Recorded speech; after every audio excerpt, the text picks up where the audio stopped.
Allahu Akbar,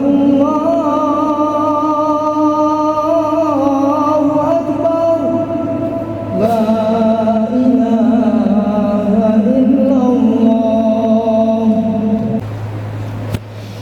Alhamdulillahilladzi anzala sakinata ala qulubil muslimina wal mu'minat wa ja'ala diyaqa ala qulubil munafiqina wal kafirin.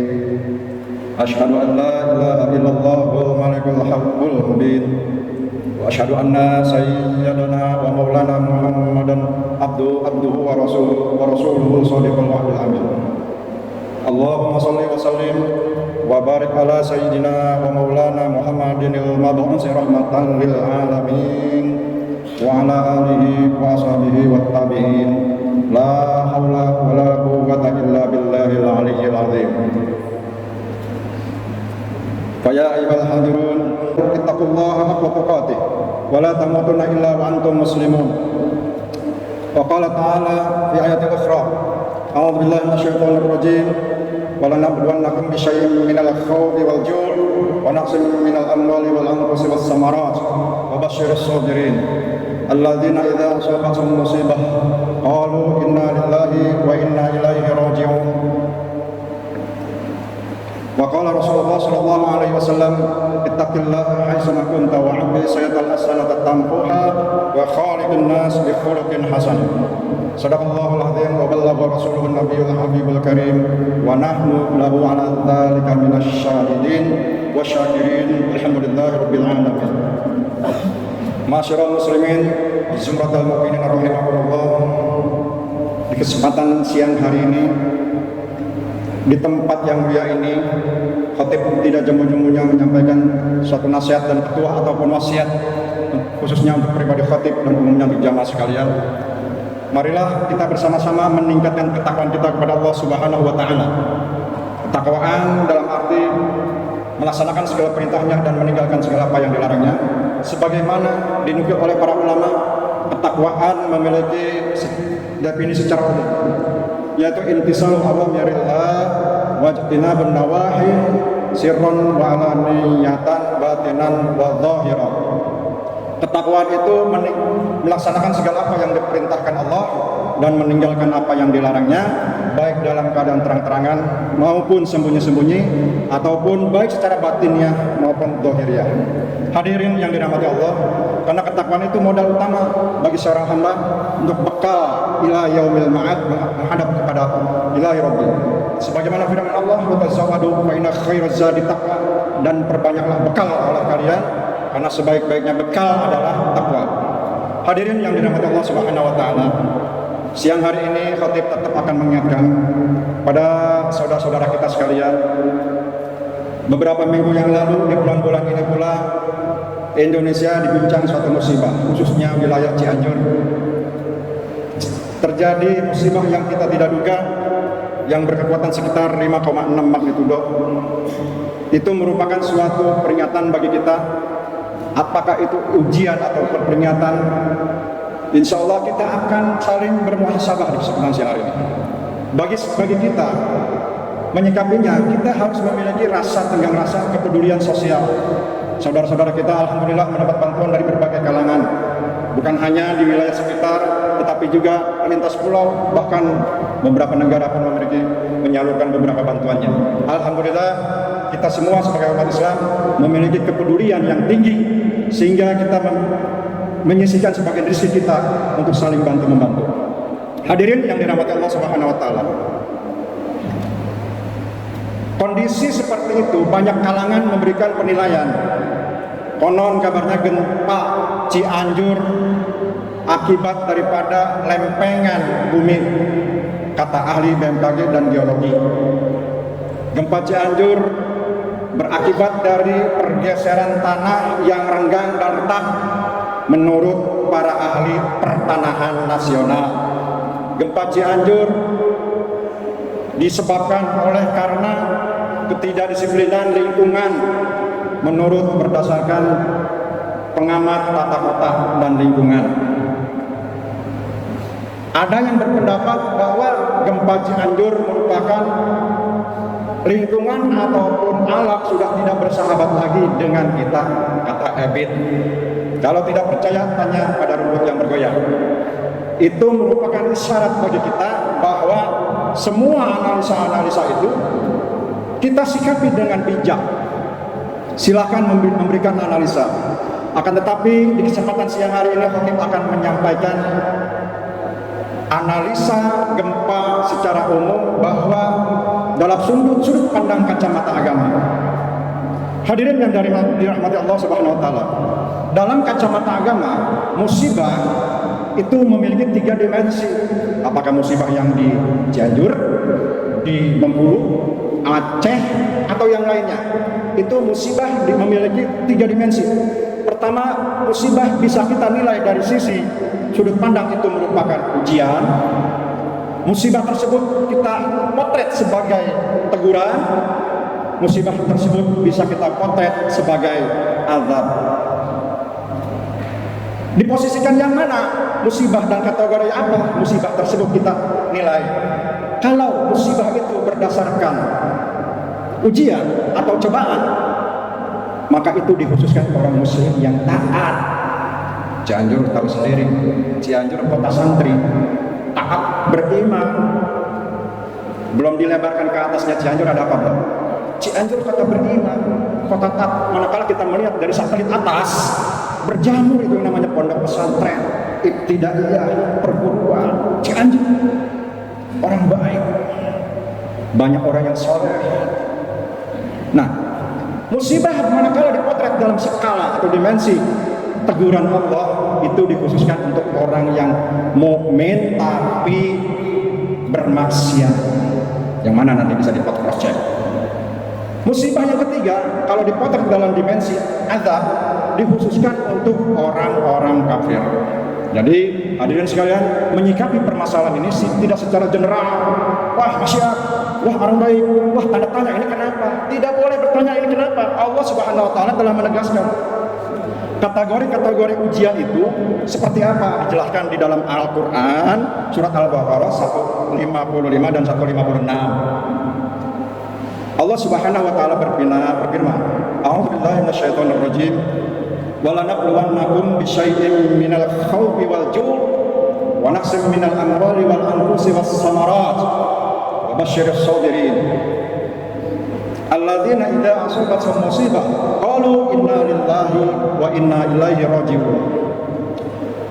Walanabluwannakum bisyai'in, dan kalian pasti akan kami uji, kata Allah. Berarti ujian.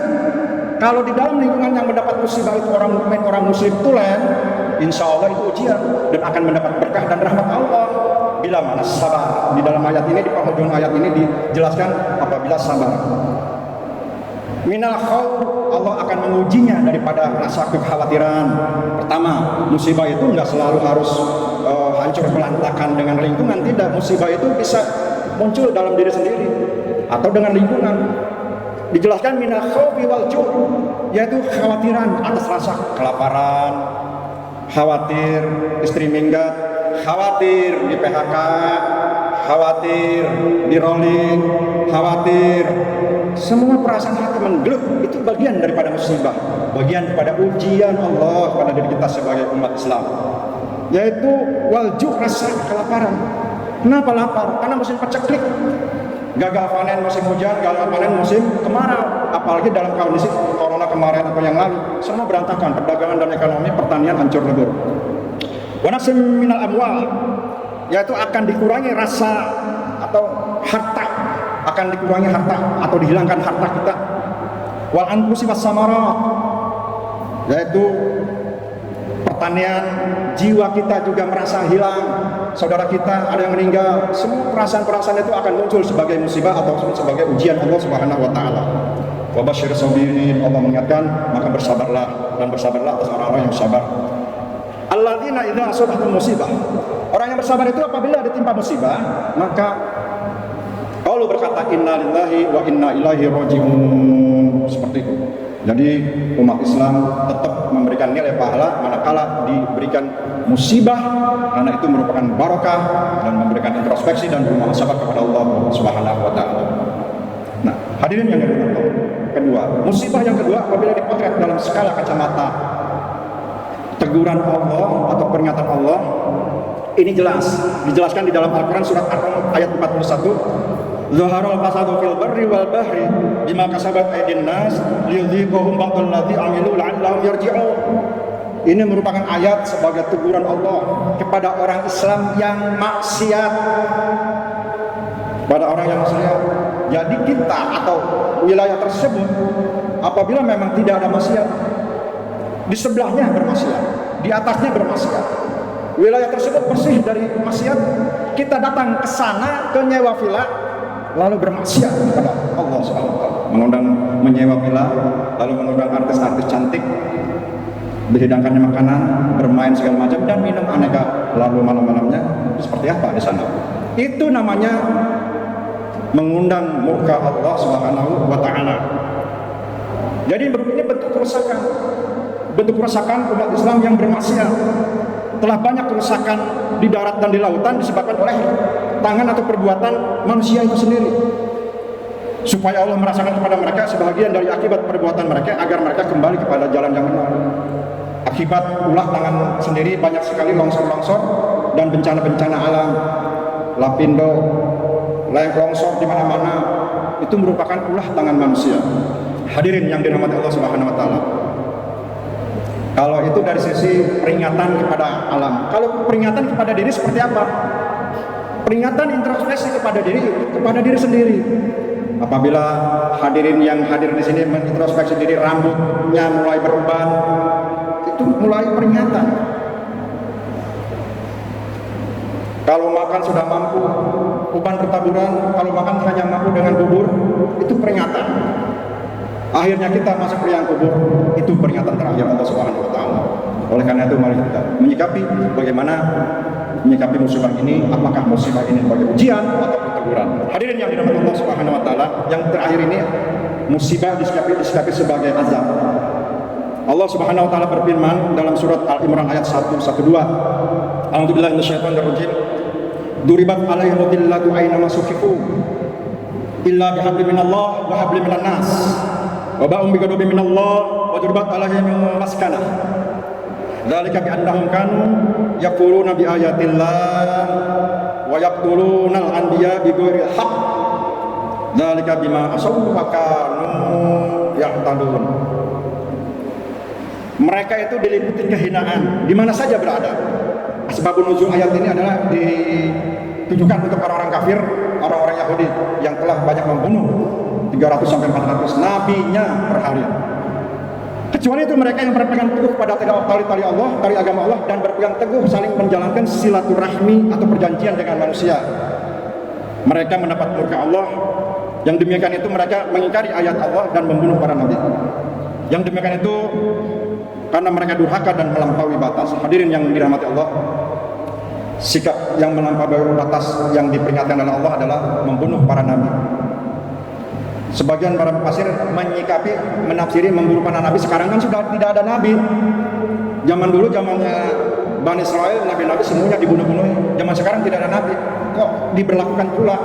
Mufassir menyatakan yang dimaksud membunuh para nabi di zaman sekarang ini yaitu menginjak-injak ajaran Nabi, tidak mengindahkan ajaran-ajaran Nabi, tidak mau menerima peringatan-peringatan, baik peringatan dari diri, lingkungan para ustadz yang telah menyampaikan bahwa ini tidak baik, ini baik, maka akan turun murka Allah Subhanahu wa taala. Hadirin yang dirahmati Allah, terakhir sekali tentunya kita sebagai umat Islam setelah menyikapi bahwa suatu musibah, suatu masalah itu tidak bisa digeneralisir bahwa ini jahat, ini musibah, ini anak, tidak. Tadi disikapi dengan 3 dimensi tadi ya.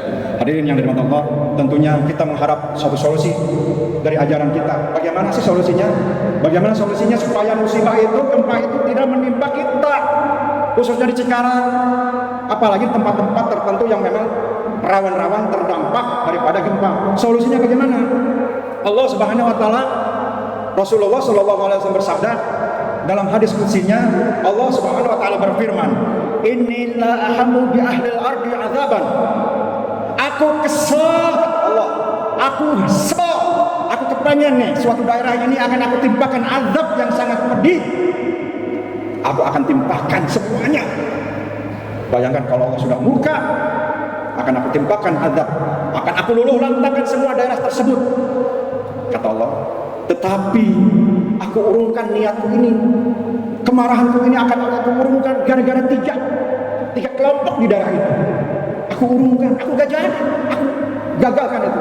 Harusnya ini akan aku luluh lantakan daerah tersebut. Siapa aja yang menjadi peredam murka Allah tersebut? Yaitu faidha nadartu ila umari buyuti. Allah kalau melihat hamba-hambanya yang suka duduk termenung di masjid beriktikaf, orang pengurus masjid yang aktif di masjidnya, memakmurkan masjidnya, itu yang aku menjadi gagal untuk marah. Jangan main-main kita bertakbir di masjid. Ternyata ini peredam daripada murka Allah. Kalau seandainya di Cianjur tidak ada segelintir orang tua atau aki-aki yang sedang bersujud bertafakur di tengah-tengah keheningan malam memakmurkan masjid, niscaya luluh lantak. Itu baru peringatan. Niscaya luluh lantak. Masih Allah masih melihat, oh masih ada hambaku yang mau memakmurkan masjid. Yang kedua, wal mutahabbi nafi, yaitu orang-orang yang mau kumpul-kumpul di masjid, bercinta-cintaan karena Allah, saling cinta dan kasih sayang bersalaman, memanjatkan kalimat thayyibah. Itu yang meredam aku jadi nggak jadi, akan kuhancurkan suatu daerah. Masya Allah.